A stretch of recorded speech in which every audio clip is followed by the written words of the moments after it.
আজকের আবহাওয়া রিপোর্ট। পশ্চিমবঙ্গ, দক্ষিণবঙ্গের আবহাওয়া।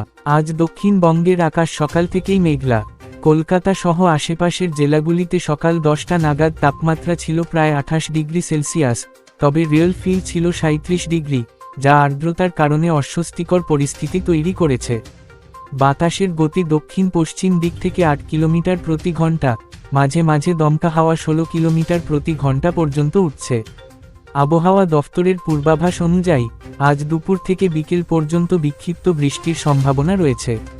বজ্রবিদ্যুৎ সহ হালকা থেকে মাঝারি বৃষ্টিপাত হতে পারে, বিশেষ করে দক্ষিণ 24 পরগনা, উত্তর 24 পরগনা, নদিয়া, হাওড়া, হুগলি, পূর্ব ও পশ্চিম মেদিনীপুর, বীরভূম এবং মুর্শিদাবাদে বৃষ্টির সম্ভাবনা বেশি। আজকের সর্বোচ্চ তাপমাত্রা 31 ডিগ্রি সেলসিয়াস এবং সর্বনিম্ন 27 ডিগ্রি। আগামী কয়েকদিনে তাপমাত্রা কিছুটা বাড়তে পারে, তবে আর্দ্রতা আরও ভোগাবে সাধারণ মানুষকে। বৃহস্পতিবার থেকে আবার ভারী বৃষ্টির সম্ভাবনা রয়েছে, বিশেষ করে নদিয়া, পশ্চিম মেদিনীপুর, দক্ষিণ 24 পরগনা এবং উত্তর 24 পরগনায়। বাতাসের মান আজ খারাপ, বিশেষ করে শহরাঞ্চলে। যারা হাঁপানি বা শ্বাসকষ্টে ভুগছেন, তাদের জন্য সতর্ক অবলম্বন করা জরুরি। উত্তরবঙ্গের আবহাওয়া। উত্তরবঙ্গের আবহাওয়া আজ অনেকটাই অস্থির। দার্জিলিং, কালিম্পং, জলপাইগুড়ি, আলিপুরদুয়ার এবং কোচবিহার জেলায় সকাল থেকেই আকাশ মেঘলা।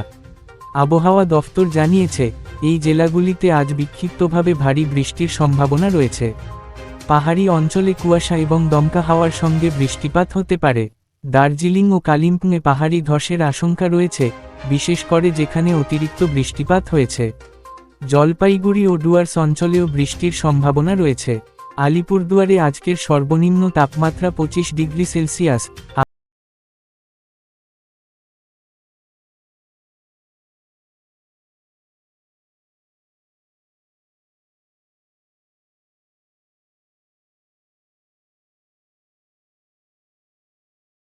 জলঢাকা ও তোরসা নদীর জলস্তর বাড়তে পারে, যার ফলে নিচু এলাকাগুলো প্লাবিত হওয়ার সম্ভাবনা রয়েছে।